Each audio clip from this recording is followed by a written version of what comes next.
Sorry, wait.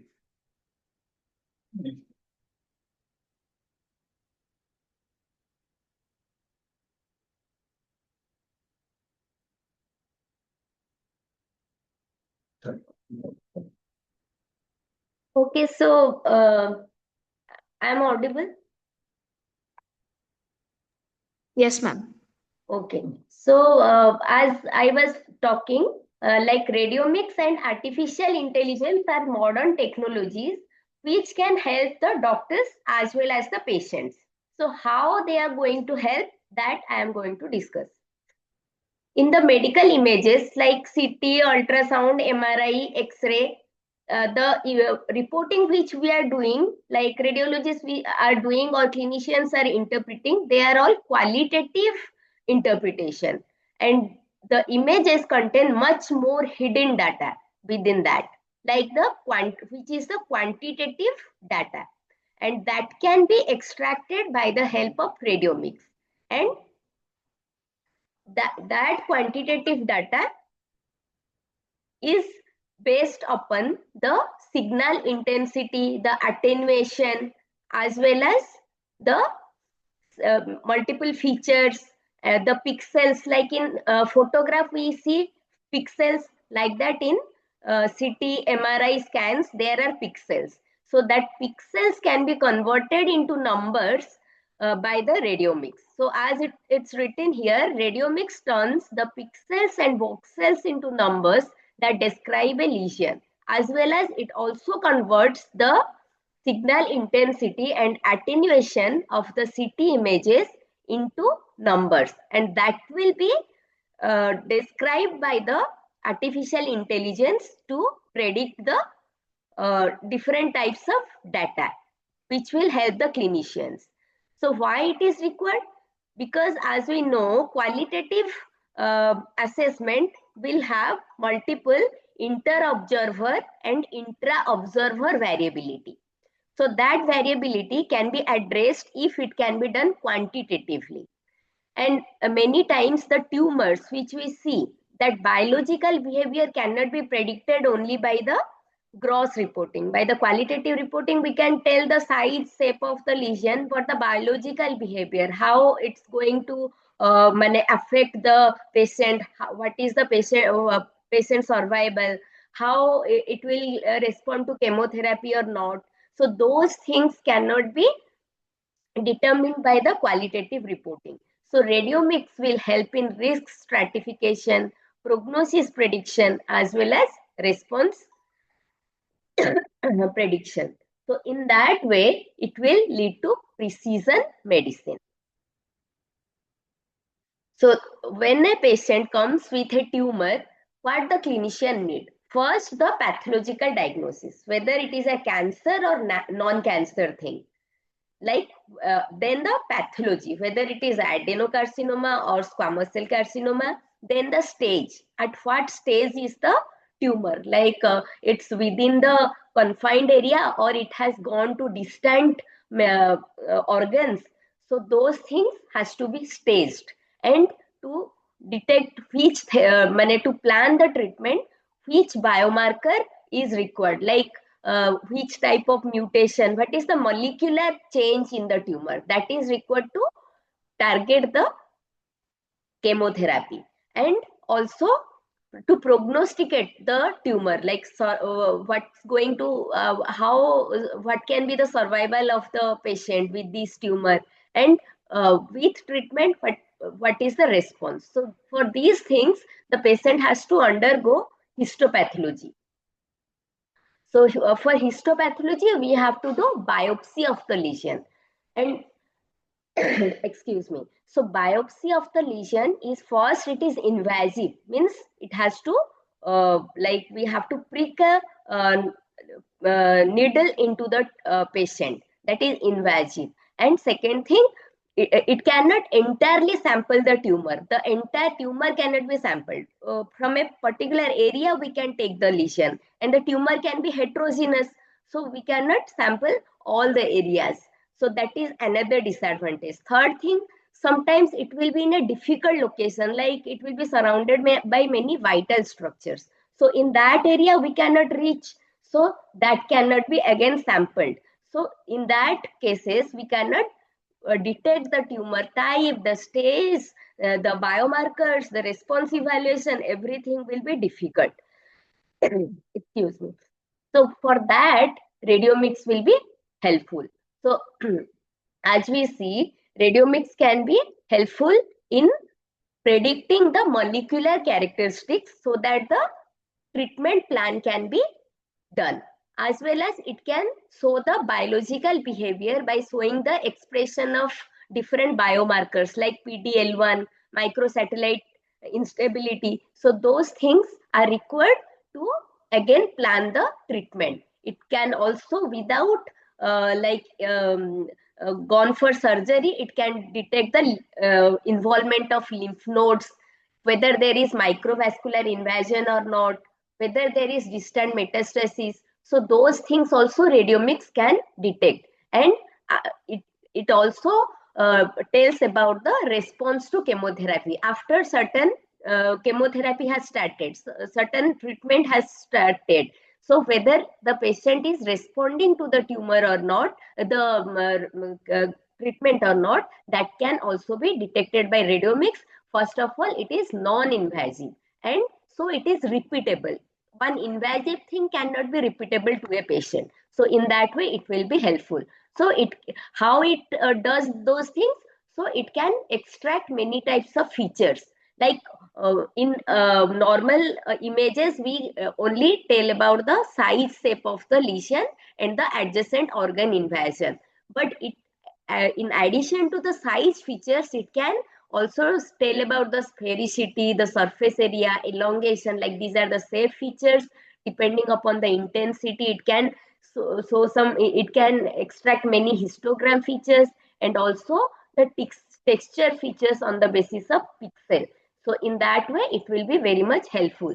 So what is artificial intelligence? We all know that it learn the patterns from the data we feed into it, and it apply that data to the new cases, to predict response to all the new cases, whatever we want. So why we need AI in radiomics? Because radiomics generate a high dimensional data that cannot be handled by traditional statistics. For that, we need AI. AI can handle large data sets, find complex patterns, and also performs the classification and prediction. So we can see radiomics and artificial intelligence make a powerful combination. So radiomics will provide the quantitative features, and AI uses these features to classify. AI uses these features to classify the lesions, predict outcomes, and hence support the clinical decisions. So we see radiomics and AI both are interdependent and complementary. So what is the radiomics workflow? First is image acquisition, then image processing, segmentation, feature extraction, data handling, AI-based modeling, and validation. So these are all the steps of radiomics and AI combined workflow. So the image acquisition is all what we do in usual practice, that is by either ultrasound, CT, MRI or PET scan. So that is the usual practice.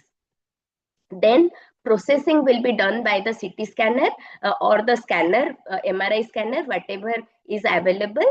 So after that, the segmentation means the marking of the area of the lesion, that has to be done by either manual or semi-automatic or automatic. So manual is gold standard. Manual means we will do the marking. But thing is that it is in one patient, in one sequence, there will be more than 400 slices. So to do marking in all the slices will be difficult. So for that, we have to do it automatically, that is AI based. Then after segmentation, the feature extraction that we already discussed, the texture features depending upon the pixel and the intensity, the shape features, and the intensity features and the wavelength features. So there will be thousands of features that has to be extracted, and that cannot be done manually, and that requires artificial intelligence. So artificial intelligence will intervene and lead to the development of predictive features to create a signatura, and that will be fed to the machine, and this signature then predicts the clinical outcomes or the biological characteristics of the lesion, and it will give rise to precision medicine. It can detect the molecular level of the biological activity of the tumor, which will be very helpful for the clinicians to diagnose as well as treat a patient. So most important is validation. After developing the AI model, it has to be validated in in the same institution among the patients, and also among other institutions, that is internal validation and external validation. Then only AI model can be turned into regular practice. Otherwise, it cannot be, because it has to be validated. Only then we can apply it to the regular practice of the patients. So this is the picture workflow acquisition. This is CT scan. Like here is then the segmentation. Here we are marking the lesion. Then this is all done by the machine, the Radiomics software and AI that will give rise to development of the AI model. So that with the combination of AI and radiomics, the report which will be given by the radiologist will be an augmented report. In that, radiologists can use quantitative reporting, like quantitative measures can be told about the texture, shape, intensity, without just giving a qualitative reporting like heterogeneous. It can be done quantitatively. And when AI model can be incorporated into the packs, it will automatically provide the radiologist with the risk scores and probabilities, like estimating a particular lesion to be malignant or benign, predicting the likelihood of the particular mutation or gene expression, which will decide the treatment, which will act as a virtual biopsy, and also it will stratify the risk to detect the chance of metastasis or recurrence of a particular tumor. And it can also, with after treatment, it can also detect the response to the treatment, whether treatment has to be changed. If it is not responding or it is responding, the treatment has to be continued. That is delta radiomics. And finally, it will be consistent. There will be less intra and inter observer variability. So radiomics and AI combination will help the clinician in a very large way. It will be helpful to the patient as well as clinician to detect as well as plan the treatment and even see the treatment response. So finally, I'll conclude by telling about the future of radiology. So that will AI will assist, not replace radiologists. So don't be scared, it will not replace the radiologists, but it will help by reducing the workload. It will improve the consistency, and it will also help us to make complex decision making, like your biological behavior of the tumor and the response of the tumor, that can be detected by non-invasive way. And radiomics will convert the images into quantitative data, and AI will analyze that quantitative data, and it will give rise to, it will give a AI model or a radiomics signature that will help automatically, that will detect the behavior of the patient, and both they will support the precision medicine. So radiology, so this is high time that radiologists must understand AI as well as guide AI. So I hope in some way we have understood how radiomics and AI is going to help the doctors as well as patients. So with this, thank you.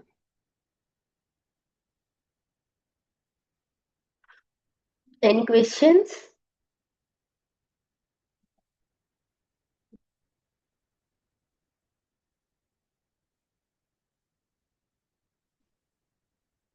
हाँ अच्छा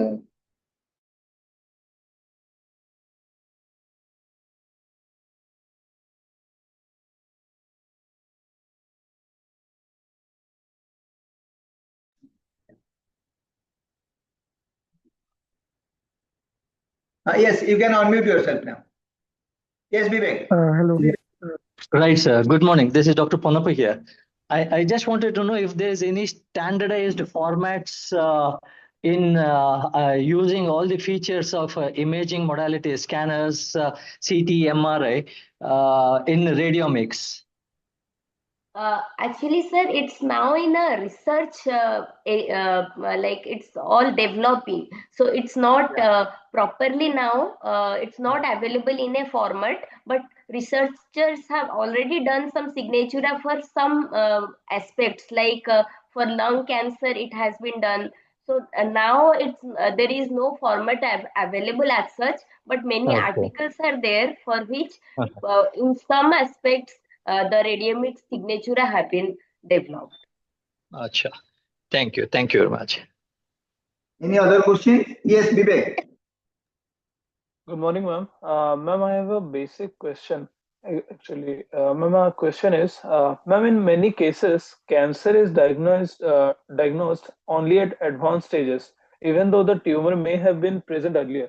From a radiomics and AI perspective, how feasible is to detect very early stage tumors using medical imaging data before clinical symptoms appear? Yes, that only I told. Like for early changes, also sometimes the cancer usually present as a nodule. So that nodule or a lump that is cancerous or not, that can be detected in a better way by radiomics, because it can extract many quantitative features from the tumor, from the lesion. So it can be detected in a better way by radiomics than the normal qualitative analysis. So it can be done in a early lesion. Okay, ma'am. And ma'am, one last follow-up question I'm having. That Ma'am, like in chemotherapy, often causes severe side effects and patient's weakness. So, from an AI and precision medicine perspective, how can AI help in optimizing or personalizing cancer treatment to reduce toxicity while maintaining effectiveness? Yeah, it's a very nice question. Actually, now to reduce the complications of chemotherapy, like whatever it occurs because when a chemotherapy is done systemically, means it affects all the non-targeted organs. Like where it should be it should act, it's acting more in a more general way. That's why the non-targeted symptoms appear. But with AI, we can detect the cancer biological behavior, so we can give the targeted therapy, like we can avoid that non-targeted therapy. So by targeting the particular receptor or the particular genetic mutation, so in that way definitely the side effects can be decreased. Okay, ma'am. I Okay, ma'am. Thank you. Thank you very much. Yeah, thank Yes, Yatharth, any question from your side? Yes, ma'am. Good morning, ma'am. you. Am Yeah, I audible? yeah, you are audible. Uh, so I was thinking that you said that for radiologists, AI will be a great assisting tool. Yeah. So how do we approach implementing that? Do we do it through like give them a software? Do we incorporate it into the machine itself? What do Yeah. you think would be the best approach? Yeah, so it will be a software. That the part which the radiologist has to do is to define the problem. Means we need these things which we are not able to do. So that defining the problem we have to do, and after the development of the model, we can go for the validation of the tool. So those things we can do. But the other part, like for predicting the like biological behavior or the genetic mutation or the response to treatment, that all has to be done by the machine only. So it will be a combination of software of radiomics, which will be the machine of the which will be the radiological software, and AI is another software. So the combination of those things can be helpful to develop the model, and that model has to be validated by the radiologist by correlating with the biopsy things, whether that prediction is accurate or not. By correlating, by doing the biopsy, we can correlate that, so that in other patients, instead of doing biopsy, only the radiomics and AI combination can give the required whatever we want, the survival or the probability, but that thing can be determined without biopsy. So first it has to be developed and validated. So developing is done by the machine and validation has to be done by the radiologist. So after that it can be applied to the patient. Ma'am, in the case where the AI gives the positive, but the human radiologist, he goes for like a negative diagnosis or an opposite, that either the patient has something, which do we prioritize and how do we approach such conflicts? Yes, that only I told. Means radiomics and AI will give rise to more consistent report, because it will lack the inter observer and sometimes also intra observer variability. Same in a same doctor can have like variability, because we are humans, we can miss things. So that can be reduced. It will be more consistent. The radiological report will be more consistent when it will be assisted by radiomics and AI. Thank you, ma'am. Thank you.